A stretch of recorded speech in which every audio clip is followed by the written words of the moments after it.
Throughout my life, I've been challenged with a number of different things of owning businesses, buying businesses, growing businesses, as well as being in them. And back when I was 18 years old, I ran a residential painting business for 2 years, ended up hiring a bunch of people, and really learned a lot of lessons along the way. So, this is going to be what I would tell my 18-year-old self as someone who has fundraised for with venture capitalists for a software company, for someone who's owned and operated a franchise business, for someone who has been in the corporate grind and the corporate ladder, someone who's been in real estate, both commercial and purchasing residential. I have a number of different short term rental super properties and a long term rental, as well as have raised capital for a number of different projects, mainly oil and gas, but have also invested or done things in commercial real estate, as well as debt funds and even impact kind of faith investment type of opportunities. So I've done a lot, to say the least. And if anything, I've had several careers. So what would I tell my 18-year-old or really younger self?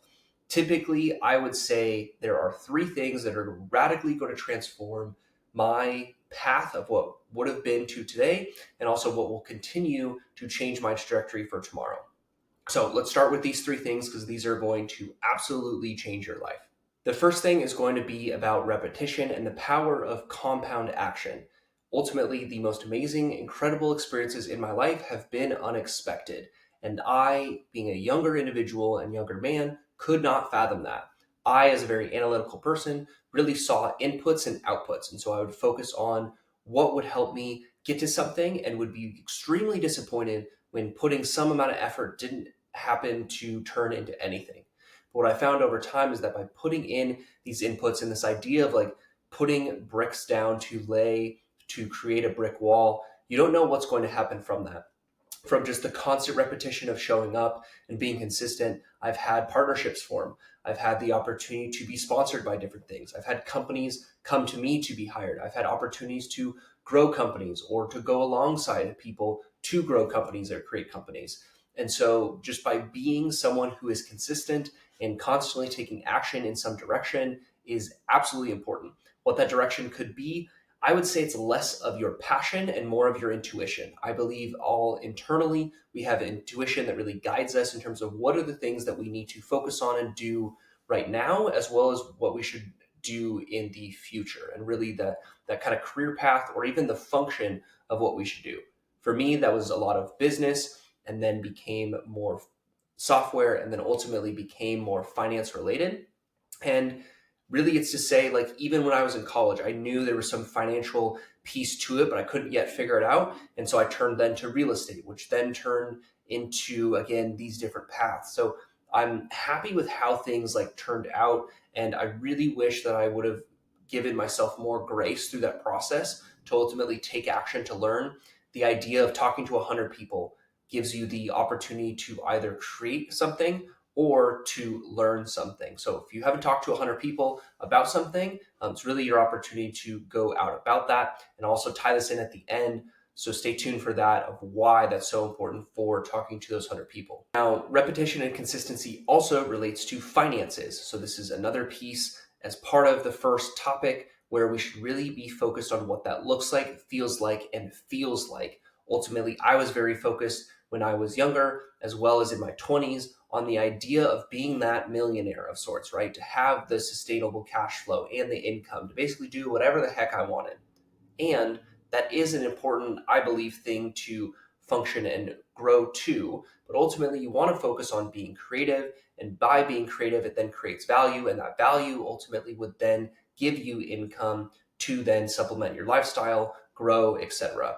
Now, with finance specifically, it's mainly being consistent with tracking it and understanding it. There literally was a time where I did not look at really any of my bank accounts of sorts and just knew things were enough there, and then ultimately did, and was very surprised to learn that some of the underwriting I did for one of my properties was not how the property was performing.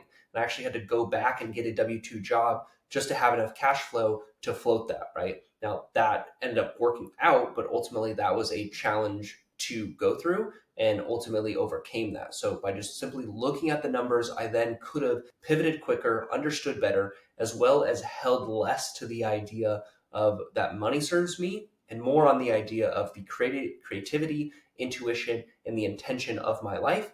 That serves me. Now, again, that's taken me at least some time to figure out. And I believe, again, we all have that within us. But it's really just a process and really focusing on the journey. So not being focused on the outcome, but focused on the journey. Something also I talk about in other videos where I talk about me doing 75 hard, where I was able to be consistent for 150 consecutive days because I ended up doing it back to back.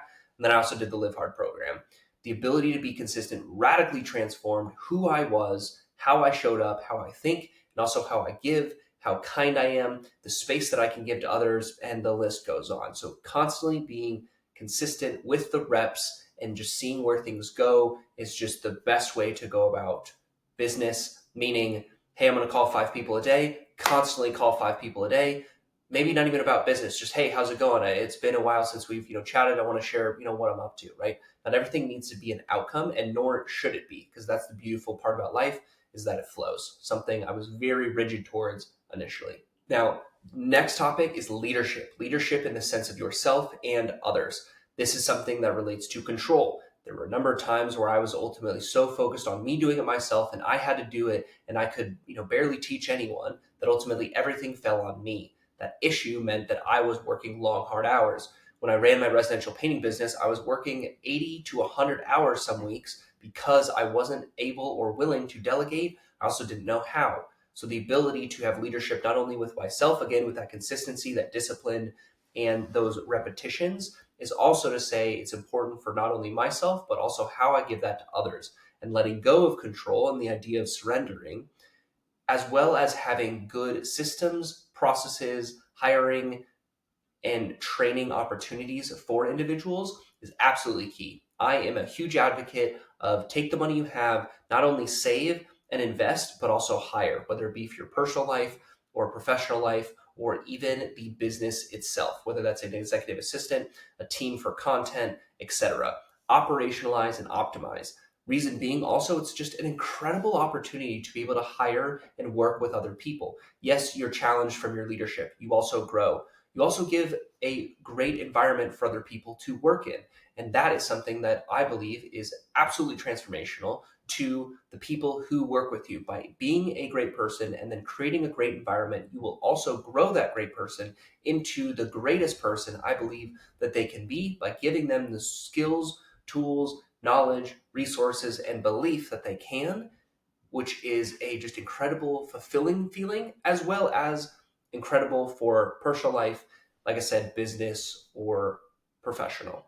That really meant that I was able to be more proactive instead of reactive, because I had other people looking out and really helping me along the way. So by letting go of control, aiming for more leadership, and learning about leadership, what that means for myself, what that means for others, what my expectations are for myself, and what my expectations are for others, really also helped my communication as well. But just focusing on communication would not have helped. I needed to focus on leadership, because leadership is transcendent for all these different categories that I just mentioned. Last and final biggest piece is the idea around relationships. Because we are able to have leadership and the repetition of taking action, we then can also be seen as a leader and ultimately then can be trusted and respected, in addition to the opportunity to foster and grow relationships, not only just with the people that you hire and that you lead, but just in general. One big thing that I was challenged with through really a decade was really the idea of financial hurry, where I was constantly focused on how do I make more, save more, invest more, and grow more. And yes, I've had the successes of that. I was able to double my W-2 income in the span of 4 years. I was also able to septuple, so 7 times my net worth in the span of 18 months. And yet it left me depressed and unfulfilled and lack of joy, which is why I created the brand, The Investor's Guide to Joy, to help invest not only in financial places and pieces, but also in relationships and spiritual aspects too. There's something to be said about investable capital, relationship capital, and spiritual capital, right? As well as our intuition. And so the last thing, again, is about relationships and relationship capital.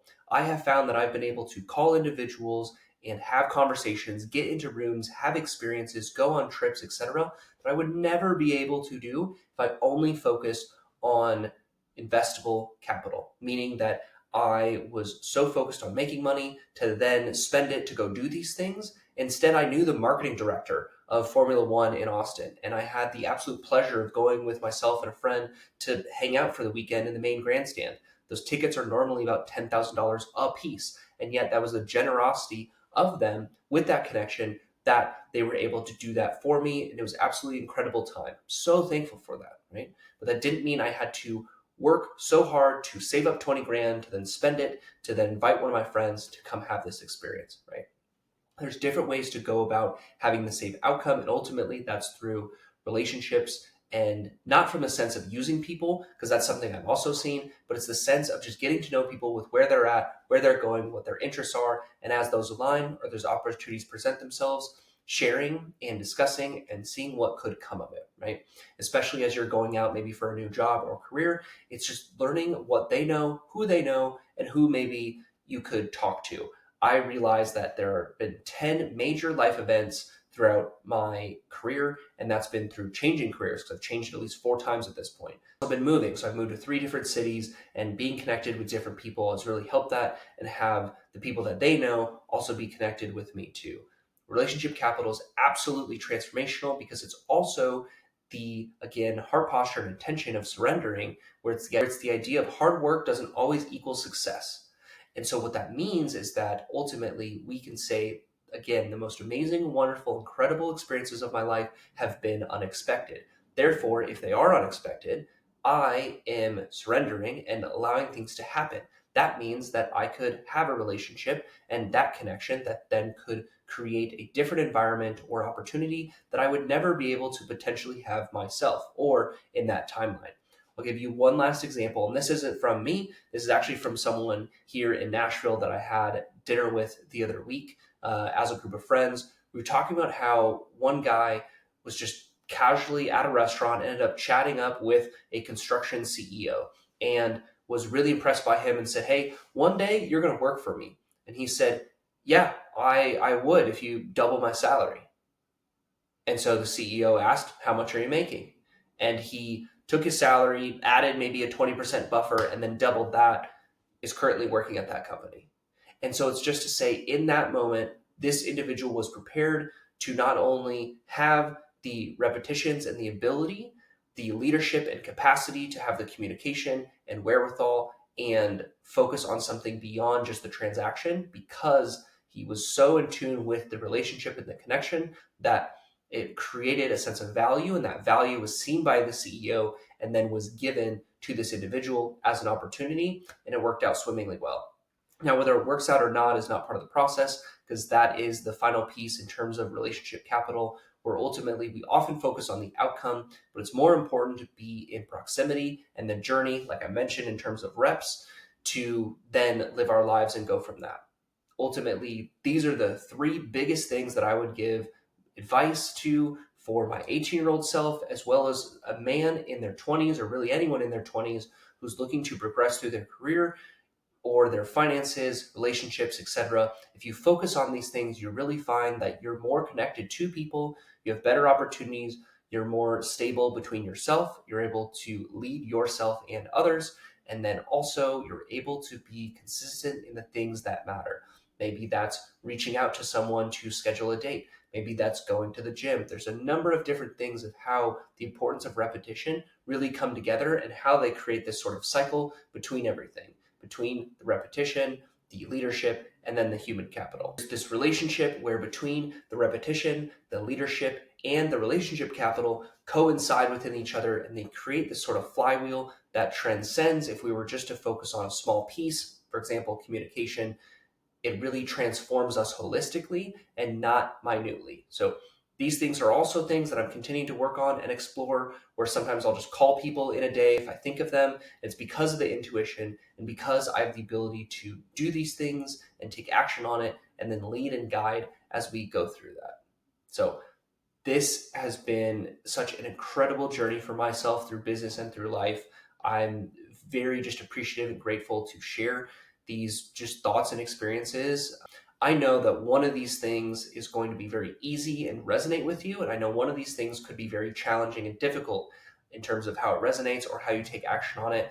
But ultimately, these are really going to be what you should focus on, because everything can transcend from this. So keep your eye on the ball, focus on these three things, give yourself and others more patience, and continue to live a life of joy.